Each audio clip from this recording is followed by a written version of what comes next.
आज बात कर रहे हैं कोण की है, बातें नहीं करो आपस में। देखो यहाँ कोण, कोण की परिभाषा क्या है?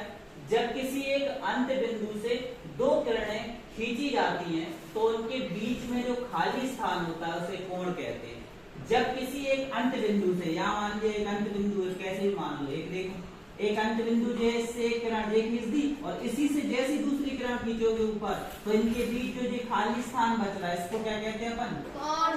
कोण कहते हैं। इसको क्या कहते हैं? कोण कहते हैं। अथवा दूसरी परिभाषा, यदि कोई रेखा अपने एक सिरे को स्थिर रखकर, आकृति में देखना, यदि कोई रेखा अपने एक सिरे को, इस सिरे को स्थिर रखकर, ठीक है, एक सिरे को स्थिर रखकर घूमती हुई अपनी स्थिति में परिवर्तन करती है। यहाँ थी, यहाँ से घूम के कहा चली गई, ऊपर चली गई, अपनी स्थिति में परिवर्तन करती है तो रेखा के परिक्रमण की माप को कोण कहते हैं। परिक्रमण की माप यानी जहां से चले और जहां तक पहुंचे उसको क्या कहते हैं अपन? कोण कहते हैं। यहाँ लेटे थे, यहाँ से घूम के ऐसे एक किरण और आ गई यहाँ तक, ठीक, तो इसमें जो परिक्रमण की माप है वो क्या कहलाती? कोण कहलाती। जैसे परिक्रमण का और अच्छा उदाहरण, जैसे बरगद के पेड़ में लोग बाग नहीं जाते चक्कर लगाने और दिया रखने जाते, तो वो एक चक्कर पूरा लगाओगे तो एक परिक्रमण हो गया उसका, हो गया एक चक्कर लगा लो। कटिंग गाँव की महिला कितने चक्कर लग गए? एक, फिर दूसरा लगाओगे तो दूसरा परिक्रमण हो गया, ठीक। तो इसी तरीके से जो रेखा यहाँ से स्थिर रहकर जितनी भूमि, जितनी जगह उसने कवर की घूम के, उसको क्या कहते हैं अपन? कोण कहते हैं, ठीक। नोट, कोण में एक शीर्ष व दो भुजाएं होती है। एक शीर्ष, ये शीर्ष है जिससे वो बनता है, ठीक है, और दो भुजाएं होंगी, एक और दो, दो भुजाएं कह लो, दो किरण कह लो, दो रेखाएं कह लो, ठीक है, हमेशा। तो कोण में एक शीर्ष और दो भुजाएं होती हैं, ठीक। दूसरा, कोण कभी ऋणात्मक नहीं हो सकता। कोण कैसा होगा? हमेशा धनात्मक होगा। ऋण का कोण कभी भी नहीं होता, ठीक। अगला, कोण को डिग्री या अंश से प्रदर्शित करते हैं। अब डिग्री और अंश क्या होता? जैसे 45 अंश का कोण लिखना हमें, तो कोण का सबसे पहले चिन्ह बनाएंगे। कोण का चिन्ह होता है ऐसे और ऐसे, नीचे की लाइन सीधी और ऊपर की लाइन हल्की सी टेढ़ी, ये कोण का चिन्ह हो गया। तो कोण का निशान बनाया, कोण की जगह हमने निशान बनाया, 45 अंश का घेरा 45 लिखा और उसके ऊपर एक बिंदी बना देते। इसका मतलब है जो अंश है या डिग्री बढ़ेंगे से, तो ये हो गया 45 अंश का कोण, ठीक। इसी प्रकार 60 अंश के कोण में फिर कोण का निशान बनाएंगे, अंक लिखेंगे, उसके ऊपर डिग्री या अंश लगा देंगे। अगर ऐसे लिख के छोड़ दोगे 60 अकेला तो ये कोण नहीं है, ये 60 अंक है, और इसके ऊपर आप डिग्री बना दोगे या एक बिंदी रख दोगे तो ये कितना हो गया? 60 अंश या 60 डिग्री, ठीक। तो ये हो गया कोण।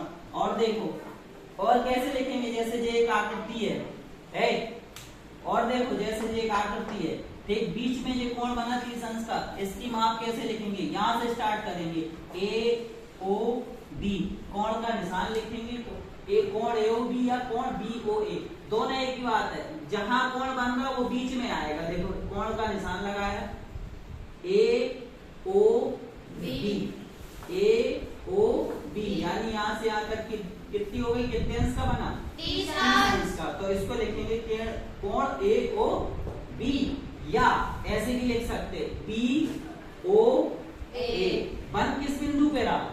ओ पे बन रहा, तो ओ हमेशा कहाँ आएगा? बीच में आएगा। ऐसा नहीं होगा कि ए पे नहीं, अगर ए लिखा होता तो ए बीच में आता। जैसे यहाँ पे कोई एक आकृति और बना दे रहा है, जैसे मान लिया ऐसे पी एम, स्मॉल नहीं मान सकते, एम एन और एम ऐसे करके, तब क्या लिखेंगे? कोण एम पी एन या कोण एन पी एम। बात समझ में आई? जहां कोण बन रहा वो कहाँ आएगा? बीच में आएगा, ठीक। और कोण का चिन्ह हमेशा याद रखना ऐसे होता है, जैसे वो बनता है वैसे ही उसका चिन्ह होता है, ठीक। अब आ रहे कोण, इसमें यहाँ दिखा दिया अपन ने ए ओ बी और बी ओ ए, दोनों एक ही बात है और दोनों कितने अंश के हैं? 30 अंश का। 30 अंश का इस आकृति से अपन ने दिखा दिया, ठीक है। अब यहाँ आ जाओ, कोण के प्रकार। कोण कितने प्रकार का होता? अभी तो हम सिर्फ अंकों के आधार पे जान रहे, कभी कभी दो कोण भी सामने आएंगे एक दूसरे के, उनको बाद में देखेंगे। अभी ने देखो, सबसे पहले न्यून कोण, वह कोण जिसकी माप 90 अंश से कम और 0 अंश से अधिक हो, क्या कहलाता है? न्यून कोण कहलाता है, ठीक है। वह कोण जिसकी माप 90 से कम हो 0 से ज्यादा हो तो क्या कहलाएगा न्यून कोण। लगा लो अंदाजा जितने भी है 0 से ज्यादा 1 2 3 5 7 10 15 20 50 जो उदाहरण लेने हो ठीक। लेकिन कहां तक 89 तक 89 तक।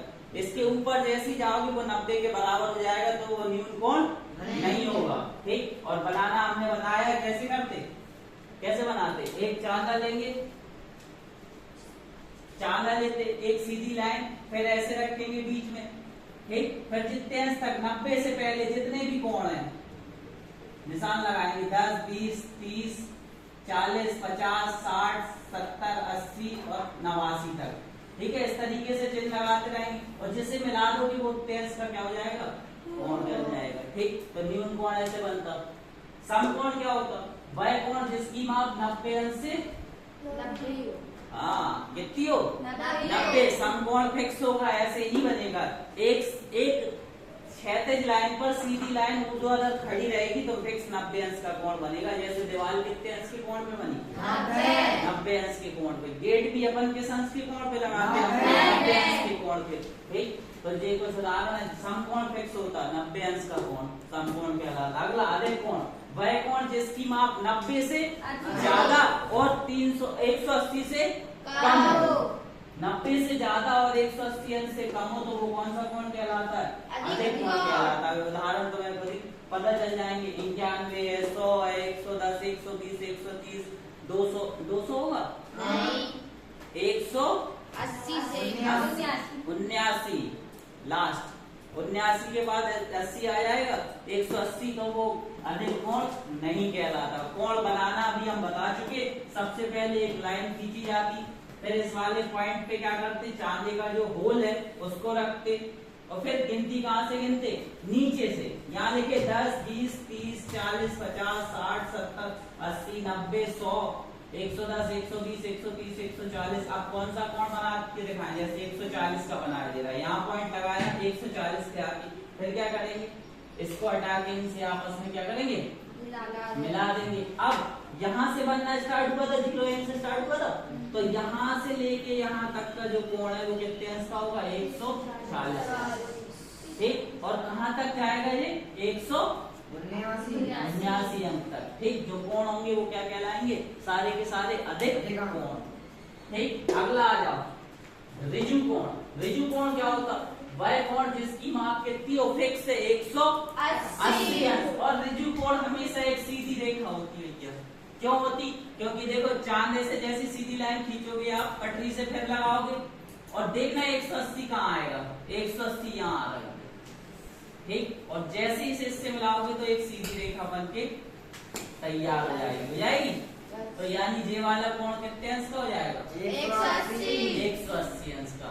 इसका उदाहरण क्या हो सकता है 180 अंश के कोण के बताओ।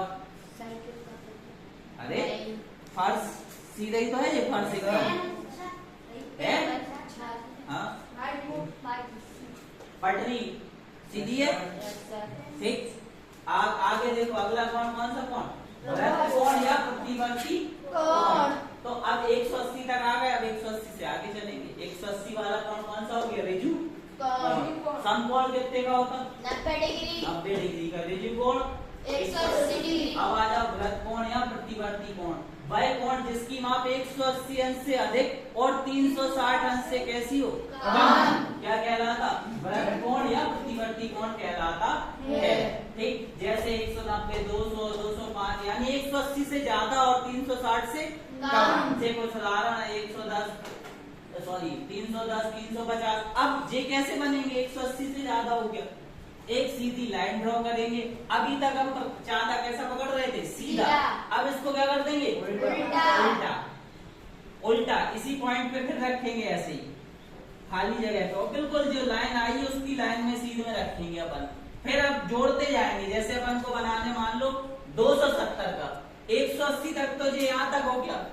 अब 180 में कितना जोड़े कि 270 हो जाए 180 में कितना जोड़े कि 270 हो 170 180 में बता कितने जोड़े कि 270 हो जाए। चलो बताओ। अरे यार पा रहे तुम लोग? 160 90 नहीं जोड़े? तो 90 अंश का कोण का है देखो, ये दिखा 90 पॉइंट, फिर लगा देंगे, फिर इसे इससे मिला देंगे। जोड़ नहीं पा रहे तुम लोग यार। तो ये पूरा कोण कितने अंश का हो जाएगा?